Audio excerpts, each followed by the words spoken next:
কালকে 2টার পরে ঘোষণা দেওয়ার পর থেকে মানে অনেক আনন্দিত, যেতে এটা বলার মতো আর কথা নাই। সুবিধাই মনে করতেছি, কেননা পা রিক্সা চলতে গেলে ডাবল ভাড়া লাগতেছে, যেখানে 20 টাকা সেখানে বলে 40 টাকা। যে প্রধানমন্ত্রী যেভাবে দিছে আমার জন্য একটু ভালো হয়েছে, আমরা খুশি। সরকার ব্যাট নেবে, সমস্যা কি? সবাই তো আর পায়ে রিক্সা চালানো অভ্যস্ত না, তাই না? তাদেরও মানে কাজের সুযোগটা তৈরি হয়েছে। উনি এলাকা ভিত্তিক করে দেয়, তাহলে আমাদের লেগে ভালো, কারণ আমরাও রাস্তা পার হবো না, ওই দিকের গাড়ি এদিকে আসবে। আমরা অনেক খুশি। অটো ওই যে কালকে 2টার পরে ঘোষণা দেওয়ার পর থেকে মানে অনেক আনন্দিত, যেতে এটা বলার মতো আর কথা নাই। মানে আমার বউ বাচ্চা অনেক খুশি যে অটোটা দিছে, এখন আমরা খাইতে পারবো, শান্তিতে চলতে পারবো।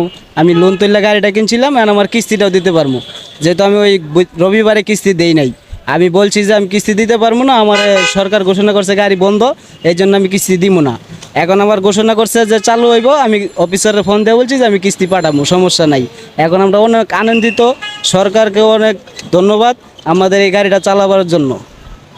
হ্যাঁ, সুবিধাই মনে করতেছি, কেননা পা রিক্সা চলতে গেলে ডাবল ভাড়া লাগতেছে, যেখানে 20 টাকা সেখানে বলে 40 টাকা। সিএনজিতে উঠতে গেলে যেখানে 20 টাকা ভাড়া বলে 100 টাকা।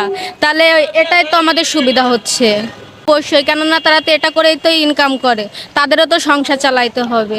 মোটামুটি তো খুশি, তো সব জায়গায় চলতে পারতেছি, ভালোভাবে ইনকাম করতে পারতেছি। এমনিতে জায়গায় কামাই নেই যে একটা মানুষ যে কামাই করবে সেরকম কোনো পরিস্থিতি নাই। কাজ থাকলে অটো বন্ধ করে দিলে সমস্যা নাই, এটাই তো ভালো হইব। যদি দেখা যাচ্ছে হুমসিকাল মতো কিছু কিছু গাড়ি চালায়, এইগুলো দেখা যাচ্ছে বন্ধ হয়ে যাব। দেখা যাচ্ছে কোনো নিয়ম কানুনই বোঝে না, হুমসিকাল মতো দেখা রং সাইডে ঢুকে যায়, এগুলো সমস্যা না? এগুলো অনেক সমস্যা হয়।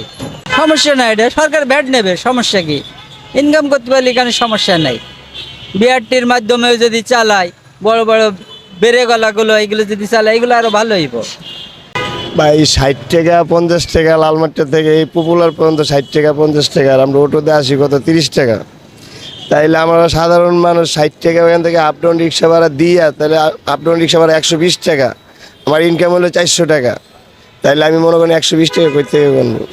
অটো কিনা চলুক ভাই, আর তো গরিব মানুষ সবাই মনে করেন কইরা কেটে খাইতেছে। এর ভিতরে আবার দেখা গেছে কেউ 50,000 1 লাখ টাকা কিস্তি, আগে পায়া রিক্সা চালাইছে, এখন মনে করেন 50-1 লাখ টাকা মনে করেন কিস্তি উঠে এই টাকা দিয়ে মনে করেন তারা এই একটা অটো কিনে চালাইতেছে। আর চলুক ভাই, এটা তো দেখা গেছে বেকার যে একটা মানুষ ছিল, এই বেকার তো কিন্তু কেটে গেছে ভাই। এখন মানুষ আগে অকারণ করে বেড়াইতো, এটা করতো ওইটা করতো, এখন দেখা গেছে অটো টান দিলেই মনে করেন যে সে 500 টাকা পাইতেছে। সে কিন্তু ডাইন বাম কোনো দিকে যেতেছে না, সে সৎ পথে উপার্জন করে খাইতেছে। তো ভাই চলুক, চললে ভাই আমাদেরও সুবিধা। না, খুশি আলহামদুলিল্লাহ, কারণ উনি ভালো সিদ্ধান্ত নিছে, আমাদের বিবেক চিন্তা করে ওরা ভালো সিদ্ধান্ত নিচ্ছে। এখন আমরা ভালো মতো চলতে পারবো, ফ্যামিলি নিয়ে ভালো মতো থাকতে পারবো।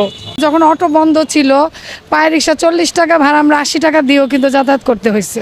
কিন্তু এখন এটা চালু হওয়ার পরে আবার ভাড়া আগের জায়গায় চলে আসছে, পায়ে রিক্সার ভাড়াও কম। আর আরেকটা সুবিধা হলো, একটা তো পাবলিকের যাতায়াতের খরচ কমছে, আর যারা অটো রিক্সা চালায় তারা আসলে সবাই তো আর পায়ে রিক্সা চালানো অভ্যস্ত না, তাই না?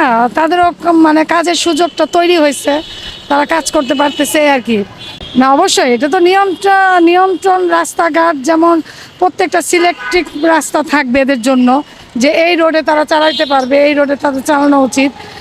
সেটা যদি নিয়ন্ত্রণ করা থাকে তাহলে অবশ্যই তারা সেটা মেনে চলবে। আমরা নিজেরাই তো চলি, দেখি যে না তারা সেই নিয়মটাই মানে, তারা মেন রোড যতটুকু যাওয়ার দরকার অতটুকুই তারা যাতায়াত করতেছে।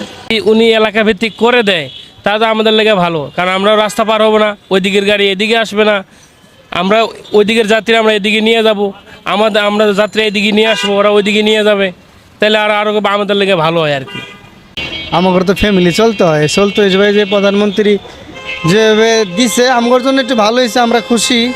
কারণ আমরা তো সব অটো লাইরাই তো কর্মজীবী, আমার তো দেয়া ছাড়া তো চাকরিজীবী, তো আমরা তো ওরকম শিক্ষিত লোক না যে আমরা অন্যরকম যে চাকরি বাকরি করে খাইতে পারবো। আমরা ছোটোখাটো অটো চলাই খাই, আমরা তো মেন রোডে ঢুকি না, আমরা এই গল্লি দিয়েছি বা যাবি করে এদিকে মনে করেন যে আমরা চলি।